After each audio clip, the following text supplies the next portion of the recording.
வணக்கம் சார். வணக்கம். இன்னைக்கு தேதிக்கு கோர்ட் வாசலில் பார்த்தீங்கன்னா 18லேருந்து 30 வயசுக்குள்ள ஒரு பெரிய கியூ நிற்குது. என்னன்னு விசாரிச்சா எல்லாருமே திருமணமான புது தம்பதியர்கள், ஒரு வருஷம் கூட ஆகலை, அதுக்குள்ளே எல்லாம் டிவோர்ஸ்க்காக நிற்கிறாங்க. இது எப்படி பார்க்குறீங்க? இதுக்கான மூல காரணம் என்ன?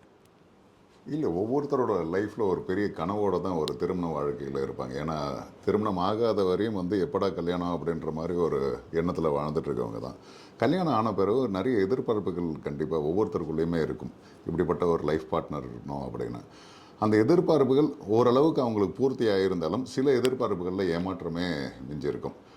அண்டு நம்ம இதுக்கான காரணங்கள்லாம் நம்ம தேடிட்டு இருந்தோம்னா ஒவ்வொருத்தருக்கும் ஒவ்வொரு விதமான காரணங்களாக இருக்கும். சிலது டாக்ஸிக்காக இருக்கலாம். அதாவது ஒரு டொமஸ்டிக் வைலன்ஸாக நம்மளை துன்புறுத்துகிற வகையில் அப்யூசிவான வேர்ட்ஸு, இல்லை நம்மளை அடித்து துன்புறுத்துகிற மாதிரியான விஷயங்கள்லாம் நடந்திருக்கலாம்.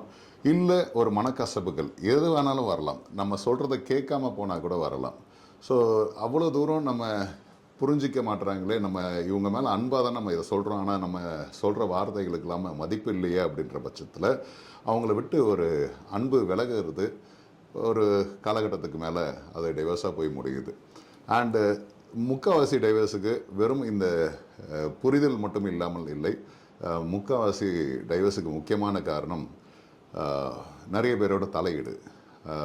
அது பேரண்ட் சைடாக இருக்கலாம், இல்லை சொந்தக்காரங்க, ஃப்ரெண்ட்ஸ், இந்த மாதிரி மூன்றாம் நபர்களுடைய தலையீடுகள் தான் இன்னும் சின்னதாக இருக்கிறத நிறைய கொளுத்தி போடுற மாதிரியான விஷயங்கள் நடந்துகிட்ருக்கு. ஸோ அதுவும் ஒரு முக்கியமான காரணங்கள் இருக்கும். அண்டு இன்னொன்று, கற்பனை வளங்கள் அதிகமாக இருக்கிற ஒரு காலகட்டத்தில் போயிட்டோம். ஏன்னா முன்னாடிலாம் சினிமா அப்படின்றது ஒரு கடவுளை அப்படின்னும், அதே போல் ஒரு க்ரியேட்டிவிட்டி அப்படின்றதுனா அது கடவுளுக்கு நிகரான ஒரு விஷயம். ஏன்னா நம்ம பார்க்காத ஒரு விஷயத்த, காணாத ஒரு விஷயத்த நம்ம கண்ணு முன்னாடி காட்டுறது, நடந்தால் நல்லா இருக்குமே அப்படின்றதெல்லாமே இந்த சினிமாலேயும் இந்த யதார்த்தத்தை மீறின ஒரு செயல்களில் இருக்கிற இந்த மாதிரியான மீடியாக்கள்லாம் இது எல்லாமே நம்மளோட தாக்கத்தை கொடுக்கும்.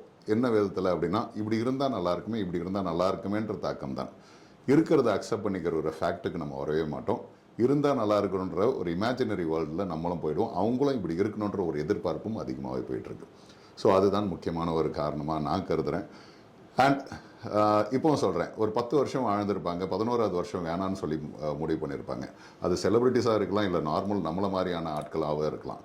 எல்லாருக்குமே அவங்களோட வழிகள் அவங்களுக்கு மட்டும் தான் தெரியும். நம்மளுக்கு எந்த ஒரு விதத்துலையுமே உரிமை கிடையாது. அவங்களோட வாழ்க்கையில் நீ சரியில்லை, அவன் சரியில்லை அப்படின்னு சொல்லிட்டு நம்மளுக்கு கமெண்ட் போடுறதுலையோ, இல்லை அவங்க வாழ்க்கையை சரி செய்கிறதுக்குரிய எந்த ஒரு ஸ்டெப்பும் நம்ம எடுக்கிறதுனால எந்த பிரயோஜனமும் கிடையாது. அதை நீ வாழ்ந்து பாடுறா தெரியும் அப்படின்றது தான் அவங்களோட மனசுலேருந்து சொல்கிற ஒரு வார்த்தை. ஸோ அதுபோல் அவங்க வாழ்க்கையை நம்ம வாழாமல் நம்ம அவங்க எப்படிப்பட்டவங்கன்னு சொல்கிறதுனால எந்த பிரயோஜனமும் கிடையாது. இங்கே யாருமே பர்ஃபெக்ட் கிடையாது, நானும் உட்பட. அப்படி இருக்கிற பட்சத்தில் நீங்களும் பர்ஃபெக்ட் கிடையாதுன்னும் போது இன்னொருத்தரை குறை சொல்கிறதுக்கு எந்த தகுதியுமே கிடையாது. ஸோ அதுதான் அவங்களோட தனிப்பட்ட ஒரு வாழ்க்கை. அவங்கள வாழ விடுங்க. அவங்க எந்த ஒரு முடிவு எடுத்தாலும் இதெல்லாம் உங்களை விட, நம்மளை விட, எல்லாரை விட அவனோட லைஃப் அப்படின்னும் போது அவன் தெளிவாக தான் முடிவு எடுத்திருப்பான், வேணான்றதுலேயும். ஏன்னா இருக்கிறதுலே ரொம்ப கஷ்டமான ஒரு விஷயம் நோன்னு சொல்கிறதுல தான்.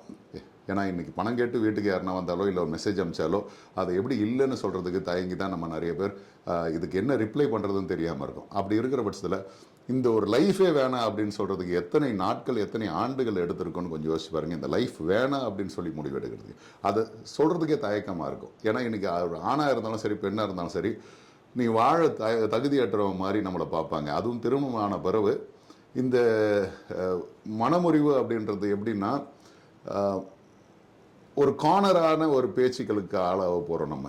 ஓகே, ஏன்னா because we are going to be called as a second hand. நாளைக்கு ஒரு மறு திருமணம் ஒன்று நடக்கிறோம் அப்படின்னாலும் இது 2வது கல்யாணம் அப்படின்றத ஒரு பிராண்டாக அங்கே வச்சுருவாங்க. அதே போல் நம்ம அதிலேருந்து வர முடியாது. சிலதெல்லாம் மறுபடியும் கம்பேரிசனான ஒரு லைஃப்பில் போகும்போது இதெல்லாம் அவங்களோட மென்டல் ட்ராமா. தயவு செய்து யாரோட ஃபீலிங்ஸோடையும் எமோஷன்ஸோடையும் எந்த ஒரு விதத்துலையும் நீங்கள் உள்ளே நுழையணும்னு நினச்சிடாதீங்க. Let them live their life, live and let live. அவ்வளோதான் சொல்லுவேன் சார். ஆஸ் பர் டேட்டா படி பார்த்தீங்கன்னா, அரேஞ்ச் மேரேஜை விட லவ் மேரேஜ் பண்ணவங்களுடைய கேசஸ் தான் அதிகமாக இருக்குன்னு சொல்கிறாங்க. இந்த லவ் மேரேஜஸ்லையும் நீங்கள் பார்த்தீங்கன்னா 5 வருஷம், 10 வருஷம், 15 வருஷம் லவ் பண்ணவங்கலாம் கூட இருக்காங்க. இதில் முக்கியமான பிரச்சனையாக நம்ம என்ன பார்க்கணும்? இந்த புரிதல், லவ் மேரேஜில் பார்த்தீங்கன்னா ஒரு அண்டர்ஸ்டாண்டிங்கோட தான் லைஃப்குள்ளே வராங்க. பட் அடுத்த ஒரு 1 இயர்லேயே திருமணமான ஒரு 1 இயர்லேயே பிரேக்கப்பில் நிற்கிறாங்க இல்லையா? இதை நீங்கள் எப்படி பார்க்குறீங்க? இல்லை whether it is love or arranged, இங்கே ரெண்டுத்துலேயுமே வந்து மனசு அப்படின்ற ஒரு விஷயம் தான் அடங்கியிருக்கே தவிர இங்கே பொருளாதார ரீதியாகவோ இல்லை வந்து இது லவ் பண்ணிட்டாங்க இது அரேஞ்ச் பண்ணிட்டாங்க அப்படின்ற ஒரு பாகுபாடுகள்லாம் கிடையாது. ரெண்டு பேருமே வாழ்க்கையை தூங்கணுன்றது தான் இங்கே முடிவெடுத்திருக்காங்க.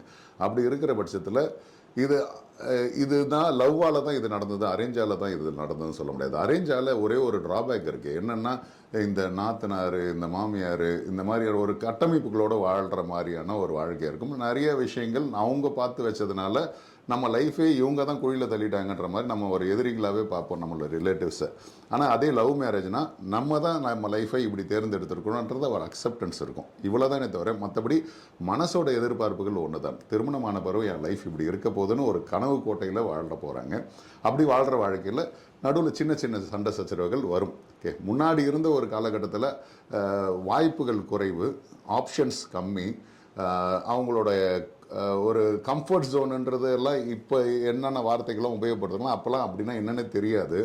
இதுதான் என் லைஃப் அப்படின்னு சொல்லிட்டு அக்செப்ட் பண்ணிட்டு வாழ்ந்துருந்தாங்க. இப்போ இந்த லைஃப் எனக்கு வேணாம், இந்த லைஃப் இல்லைன்னா இன்னொரு லைஃப் இருக்குது, இல்லை நான் எனக்காக வேறு ஒரு விஷயங்கள் காத்திருக்கு, என்னோடய ஃபோக்கஸ் வேறு விஷயத்துக்கு போயிட்டு இருக்குது. இப்படி அவங்களே அவங்க கம்ஃபர்ட் ஜோனுக்கு மாற்றிக்கிறாங்கங்களா. This is not the right thing. ஏன்னா இன்னைக்கு என்னோட எக்ஸ்பீரியன்ஸில் நான் பார்த்த வரையும் என்னென்னா எவ்ரிபடி ஆர் லைக் பேண்டேஜ். இங்கே வந்து ஒரு பேண்டேஜ் மாதிரி தான் நம்ம பயன்பட்டு இருக்கோம்.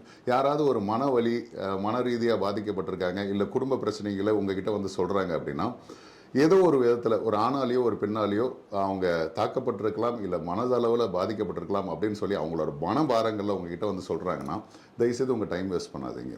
நான் அதை தான் சொல்வேன். ஏன்னா எல்லாருக்கும் ஆறுதலாக அமையறேன்னு சொல்லிட்டு நம்ம பிரச்சனைகளை பார்க்குறதுக்கே இங்கே நேரம் இல்லாமல் போயிடுது. நம்ம வேலைகள்லாம் விட்டுட்டு கூட நம்ம வந்து ஒரு பேண்டேஜாக பயன்பட்டு இருப்போம். அந்த ஊண்ட் இருக்கும் போது தான் பேண்டேஜ் தேவைப்படும். அந்த ஊண்டு ஆறிட்ட பிறகு அந்த பேண்டேஜை தூக்கி போட்டுருவாங்க. அந்த மாதிரி தான் அவங்களோட மனவலிகளுக்காக உங்களை சச்சமயத்துக்கு உபயோகப்படுத்துகிற ஒரு பேண்டேஜ் தான். அந்த மாதிரி ஒவ்வொருத்தரோட மனவலிகளுக்கு நீங்கள் எந்த ஒரு விதத்துலையும் ஆறுதலாக அமையாதீங்க. அது உங்களையும் உங்களோட நேரத்தையும் வீணடிச்சுட்டு அவங்க லைஃப்பை பார்த்துட்டு இருப்பாங்க. அதனால் நம்ம என்ன ஐடியாஸ் கொடுத்தாலும் என்ன சொல்யூஷன் கொடுத்தாலும் அவன் எடுக்க போகிற முடிவுபடி தான் அவன் வாழ்க்கை இருக்க போகுது. ஸோ விஷிங் ஆல் தி பெஸ்ட்ன்ற ஒரே வார்த்தையில் சொல்லிடலாம். Because the decision is theirs. அவங்களோட வாழ்க்கை அவங்களோட முடிவுகள் ஏற்றபடி தான் நடக்கும். அதனால தான் சொல்லுவேன், அடிக்கடி சொல்கிற ஒரு வார்த்தை, முடிவு நல்லா இருக்குன்னா நம்ம எடுக்க போகிற முடிவு நல்லா இருக்கணும். ஓகே, ஸோ அப்போ அவங்க எடுத்த முடிவுபடி தான் அவங்களோட முடிவும் இருக்குது, அவங்களே தேடிக்கிற ஒரு முடிவு. ஸோ நம்ம யாருக்கும் இதெல்லாம் அட்வைஸ் கொடுத்தோ சொல்யூஷன் கொடுத்தோ டைம் வேஸ்ட் பண்ண வேணாம். அதே மாதிரி ஆறுதலாக கூட இருந்துட வேணாம்.